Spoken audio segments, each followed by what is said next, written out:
Welcome to Aravind's voyage. Saturday Sunday வேற leave. என்ன பண்ணலான்னு பசங்கிட்ட பேசிட்டு இருந்தபோது நம்ம கூகுள் அண்ணாச்சி நாங்க பேசுறத ஒட்டு கேட்டுட்டு மீன்வெல்லம் ஃபால்ஸ சஜஷன்ல காட்டுச்சு. இது என்னடா சஜஷன்ல வருது, சரி எங்க இருக்குன்னு செக் பண்ணி பார்த்தா எங்க ரூம்ல இருந்து கரெக்டா 80 கிலோமீட்டர் தள்ளி இருந்துச்சு. ரைட்டு, கோயம்புத்தூர்ல இருந்து கேரளாக்கு ஒன் டே ட்ரிப்பை போட்டுருவோம் அப்படின்னு சொல்லிட்டு என் ஃப்ரெண்ட்ஸ் எல்லாத்தையும் அடிச்சு கிளப்பி அந்த மீன்வெல்லம் ஃபால்ஸுக்கு போயே ஆகுறோம். அங்க போய் ஃபால்ஸ்ல போய் நல்லா குளிச்சுட்டு வரோம் அப்படின்னு சொல்லிட்டு இருக்கிற எல்லாரையும் காலங்காத்தால கிளப்பி கோயம்புத்தூர் ஹைவே வழியா டைரக்டா பாலக்காடுக்கு வந்து போயிட்டோம். பாலக்காடுல இருந்து 30 கிலோமீட்டர் தள்ளி தான் அந்த வாட்டர் ஃபால்ஸ் இருக்கு. கேரளா ரோடு எப்பவுமே நல்லா இருக்கும். ஸோ நல்லா அழகா ஸ்மூத்தா ரைட் பண்ணிட்டு இருந்தோம். ஃப்ரெண்ட்ஸ் வேற பசிக்குதுன்னு சொல்லிட்டாங்க. அதுக்கப்புறம் ஓரமா நிறுத்தி ஒரு கடையில ஆப்பமும் கடலைக்கறியும் சாப்பிட்டுட்டு கரெக்டா ஒரு மார்னிங் 8:30க்குலாம் அந்த ஃபால்ஸ் கிட்ட வந்து போயிட்டோம். கடைசியில் பார்த்தா அந்த ஃபால்ஸ் வந்துட்டு 9 o'clock தான் ஓப்பன் ஆகும் அப்படின்னு சொல்லிட்டாங்க. பரவாயில்ல, டைமிங்லாம் வச்சிருக்காங்க. அப்போ பெரிய ஃபால்ஸாக தான் இருக்கும்னு நினச்சிட்டு ஆர்வமாக வெயிட் பண்ணிட்டு இருந்தோம். அந்த கேப்பில் என் ஃப்ரெண்டு ஒரு பையன் வந்துட்டு அமுல்யா பால் பவுடர் வாங்கினா. திருப்பி அந்த பால் பவுடருக்கு வந்து சண்டை போட்டு சாப்பிட்டுட்டு 9 மணிக்கு ஒரு வழியாக 20 ரூபாய்க்கு டிக்கெட்டை வாங்கிட்டு அப்படியே நாங்கள் வந்துட்டு ஒரு 1.5 கிலோமீட்டர் வந்து அந்த ஃபால்ஸை நோக்கி வந்து ட்ரெக்கிங் போக ஆரம்பிச்சிட்டோம். கடைசியில் போய் பார்த்தா எங்கடா தண்ணின்னு பார்த்தா அங்கங்க குட்டையில தேங்கின மாதிரி தண்ணி கிடக்கு. தம்பி, இந்த ஃபால்ஸ்ல குளிக்கலாம் முடியாதுப்பா அப்படின்னு சொல்றாங்க. அப்படியே ஒரே நோஸ் கட் ஆயிருச்சு. அப்படியே கேங்கா எல்லாரும் என்ன முறைச்சு பார்த்தாங்க. இதுல வந்து அடிக்கிற வெயிலுக்கு சில் பண்ணுவோன்னு வேற கோயம்புத்தூர்ல இருந்து எங்களை கூட்டிட்டு வந்துட்டியாடா அப்படின்னு.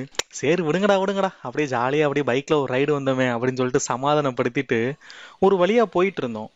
திடீர்னு பார்த்தா என் ஃப்ரெண்டு, மச்சான் மச்சான் நிறுத்துறா, ஏதோ ஃபால்ஸ் சவுண்டு மாதிரி கேட்குது, அப்போ இங்கே கண்டிப்பாக ஏதோ ஒரு ஃபால்ஸ் இருக்குடா அப்படின்னு சொன்னான்.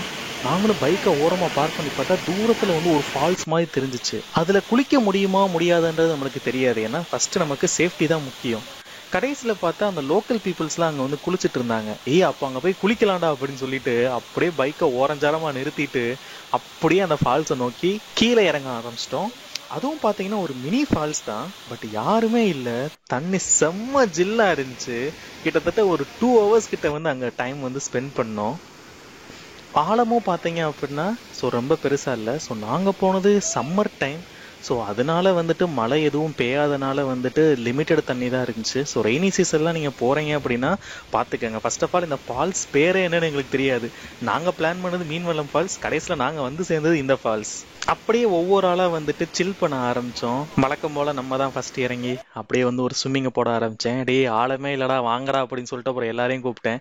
அதுக்கப்புறம் எல்லாருமே உள்ளே வந்துட்டாங்க. அதுக்கப்புறம் அப்படியே அந்த ஃபால்ஸில் தலை வச்சு ஹெட் மசாஜ் வந்து பண்ணிட்டு அந்த லாஸ்ட்டில் வந்துட்டு இருந்த தண்ணியில் நல்லா வந்து ஒரு ஸ்விம்மிங்கை போட்டோம். சரி வாங்கடா ஸ்விம்மிங் ரேஸ் வைக்கலாம்னு சொல்லிட்டு அப்படியே எல்லாரும் சேர்ந்து ஸ்விம் பண்ணி ஃபன் பண்ணிட்டு இருந்தோம். அப்பாடா வந்தது வீண் போகலை அப்படின்னு சொல்லிட்டு ஒரு சாட்டிஸ்ஃபிகேஷனோட மறுபடியும் அப்படியே பைக்கை அங்கேருந்து ஸ்டார்ட் பண்ணோம். ஸோ ஸ்டார்ட் பண்ணி பாலக்காடு வந்தோம். சரி பாலக்காடில் வர்றவல்ல மலமுலா டேமை வந்து பார்த்துட்டு அப்படியே ஈவினிங் வந்துட்டு மறுபடியும் கோயம்புத்தூர் வந்துட்டோம்.